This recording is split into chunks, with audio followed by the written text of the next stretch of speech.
എല്ലാ പ്രിയ വിദ്യാർത്ഥിനികൾക്കും പുതിയ വീഡിയോയിലേക്ക് സ്വാഗതം. +1 supplementary improvement exam result 2025 result പ്രസിദ്ധീകരിക്കുന്ന കൃത്യമായ ഡേറ്റ് വന്നു. ഇനി എത്ര ദിവസം കാത്തിരിക്കേണ്ടി വരുമെന്ന് വിദ്യാർത്ഥികൾ ചോദിക്കുന്നുണ്ട്. അതുപോലെ തന്നെ +1 സപ്ലിമെന്ററി ഇംപ്രൂവ്മെന്റ് എക്സാം റിസൾട്ട് എങ്ങനെയാണ് ചെക്ക് ചെയ്യുക? How to check +1 supplementary improvement exam result 2025 എന്നിങ്ങനെയുള്ള വിവരങ്ങളാണ് നമ്മൾ ഈ ഒരു വീഡിയോയിൽ കൂടെ നിങ്ങളുമായി പങ്കുവെക്കാൻ ആഗ്രഹിക്കുന്നത്. വിശദമായ വാർത്തയിലേക്ക് പോകും മുമ്പായിട്ട് ആദ്യമായിട്ട് ഈ ചാനൽ കാണുന്ന വിദ്യാർത്ഥി ഉണ്ടെങ്കിൽ തീർച്ചയായും മറക്കണ്ട സബ്സ്ക്രൈബ് ചെയ്ത് കൂടെ പറയാൻ പ്രത്യേകം ശ്രദ്ധിക്കുക. സബ്സ്ക്രൈബ് ചെയ്തപ്പം നോട്ടിഫിക്കേഷൻ ബെല്ലുകൾ ഓൾ ഓപ്ഷൻ എനേബിൾ ചെയ്യുക. ചാനലിലെ വീഡിയോസ് നിങ്ങൾക്ക് ഉപകാരപ്രദമാകുന്നുണ്ടെങ്കിൽ തീർച്ചയായും അത് ലൈക്കും കൂടി ചെയ്യുക. അതുപോലെ നിങ്ങളുടെ സുഹൃത്തുക്കളിലേക്ക് ഷെയർ ചെയ്ത് കൊടുക്കാനും കൂടി പ്രത്യേകം ശ്രദ്ധിക്കാം. അതുപോലെ തന്നെ നമ്മുടെ ചാനൽ വാട്സപ്പ് ചാനലിൽ ജോയിൻ ചെയ്യാനുള്ള ലിങ്ക് നിങ്ങൾക്ക് വീഡിയോയ്ക്ക് താഴെ ഡിസ്ക്രിപ്ഷൻ ബോക്സിൽ നൽകുന്നതായിരിക്കും. അപ്പോൾ നമുക്ക് തന്നെ വളരെ പ്രധാനമായിരിക്കുന്ന വാർത്തയിലേക്ക് തന്നെ കിടക്കാം. +1 supplementary improvement exam result 2025 result പ്രസിദ്ധീകരിക്കുന്ന കൃത്യമായ ഡേറ്റ് വിദ്യാർത്ഥികൾക്ക് ഇന്നലെ വന്ന ഒരു അപ്ഡേറ്റ് ആണ്. HSS റിപ്പോർട്ടിൽ റിസൾട്ട് ഈ ആഴ്ച പ്രസിദ്ധീകരിക്കില്ല, അടുത്ത ആഴ്ച റിസൾട്ട് പ്രസിദ്ധീകരിക്കാനുള്ള സാധ്യത വളരെ കൂടുതലാണ്.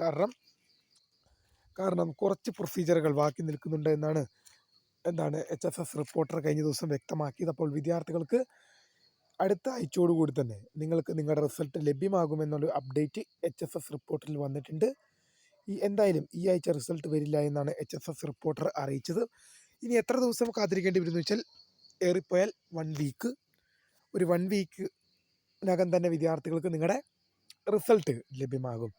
എന്തുകൊണ്ടാണ് ഈ റിസൾട്ട് ഇത്രയും വൈകുന്നതെന്ന് പല വിദ്യാർത്ഥികളും ചോദിക്കുന്നുണ്ട്. മോസ്റ്റ് പ്രോബബ്ലി പറഞ്ഞാൽ അതിൻ്റെ കാരണം എന്താണെന്ന് ഇതുവരെ DHSC വ്യക്തമാക്കിയിട്ടില്ല.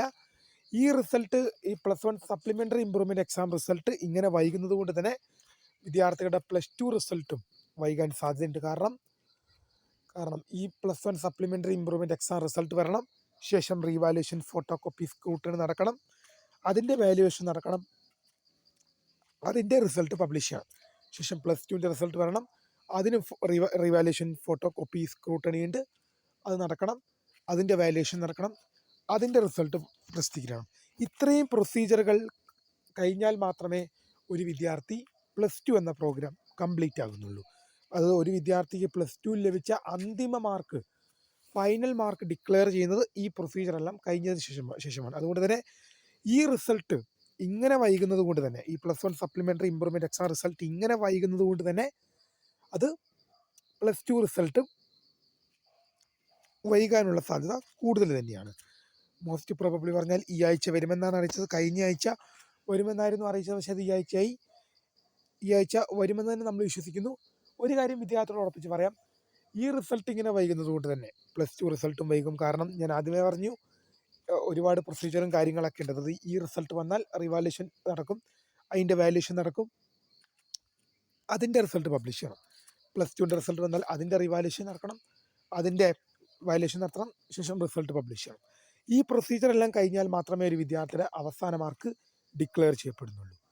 അതുകൊണ്ട് തന്നെ വിദ്യാർത്ഥികൾക്ക് ഈ റിസൾട്ട് പെട്ടെന്ന് വരേണ്ടത് വളരെ അത്യാവശ്യം നിറഞ്ഞൊരു കാര്യമാണ്. ഈ ഒരു റിസൾട്ട് പെട്ടെന്ന് പബ്ലിഷ് ചെയ്യേണ്ടത് വളരെ അത്യാവശ്യം നിറഞ്ഞൊരു കാര്യമാണ്. അതുകൊണ്ട് തന്നെ ഈ റിസൾട്ട് ഇങ്ങനെ വൈകുന്നത് അത്ര നല്ലതുള്ള കാര്യം തന്നെ അല്ല എന്ന് തന്നെയാണ് എൻ്റെ ഒരു പേഴ്സണലി അഭിപ്രായ പ്രകാരം. ഈ റിസൾട്ട് ഇത്രയും വൈകുന്നത് അത്ര നല്ലതല്ല. കാരണം വിദ്യാർത്ഥികളുടെ +2 പഠനം ഓൾറെഡി കംപ്ലീറ്റ് ആയി, പക്ഷേ +2 എന്ന കോഴ്സ് കംപ്ലീറ്റ് ആകാൻ കുറച്ചൊരു ടൈം അധികം ഡിലേ വരും. പോരാതെ മാത്രമല്ല, ജൂണൊക്കെ ആകുമ്പോൾ ഡിഗ്രി പോലെ മറ്റ് പല കോഴ്സുകളിലേക്കും അഡ്മിഷൻ ഉൾപ്പെടെയുള്ള നടപടിക്രമങ്ങൾ ആരംഭിക്കും. പിന്നീട് വിദ്യാർത്ഥികൾക്ക് ഈ റിസൾട്ട് വരേണ്ടത് വളരെ അത്യാവശ്യമായി മാറും. അതുകൊണ്ട് തന്നെ ഈ റിസൾട്ട് വരേണ്ടതും ഇതിൻ്റെ റീവാലുവേഷൻ നടക്കേണ്ടതും ഒക്കെ വളരെ അത്യാവശ്യമാണ്. എങ്ങനെ റിസൾട്ട് ചെക്ക് ചെയ്യാൻ നോക്കിക്കഴിഞ്ഞാൽ കേരള റിസൾട്ട്സ്.nic.in എന്ന വെബ്സൈറ്റിൽ വിദ്യാർത്ഥികൾക്ക് റിസൾട്ട് ലഭ്യമാകും. DHSC first year supplementary improvement exam result 2025 എന്ന ലിങ്ക് കാണും. അതിൽ ക്ലിക്ക് ചെയ്ത് കഴിഞ്ഞ് നിങ്ങളുടെ രജിസ്റ്റർ നമ്പറും ഡേറ്റ് ഓഫ് ബർത്ത് നൽകി നിങ്ങൾ സബ്മിറ്റ് ചെയ്യുന്ന പക്ഷം പ്രിയ വിദ്യാർത്ഥികൾക്ക് നിങ്ങളുടെ റിസൾട്ട് ലഭ്യമാകും. റിസൾട്ട് പ്രസിദ്ധീകരിച്ചാൽ ഉടനറിയാനുള്ളൊരു പ്രീമിയർ വീഡിയോ നമ്മുടെ ചാനൽ അപ്ലോഡ് ചെയ്തിട്ടുണ്ട്. അതിൻ്റെ നോട്ടിഫിക്കേഷൻ നിങ്ങൾ ഒന്ന് ഓൺ ചെയ്ത് വെക്കുക. അപ്പോൾ വിദ്യാർത്ഥികൾക്ക് ചാനൽ വീഡിയോസ് ഉപകാരപ്പെട്ടുവെങ്കിൽ ലൈക്ക് ചെയ്യുക, ഷെയർ ചെയ്യുക, സബ്സ്ക്രൈബ് ചെയ്യുക. അപ്പോൾ പുതിയ വീഡിയോ കാണാം. അതുവരെ my name is Scaria, the founder of Scaria ഫോട്ട, the career guide. And thank for watching. By.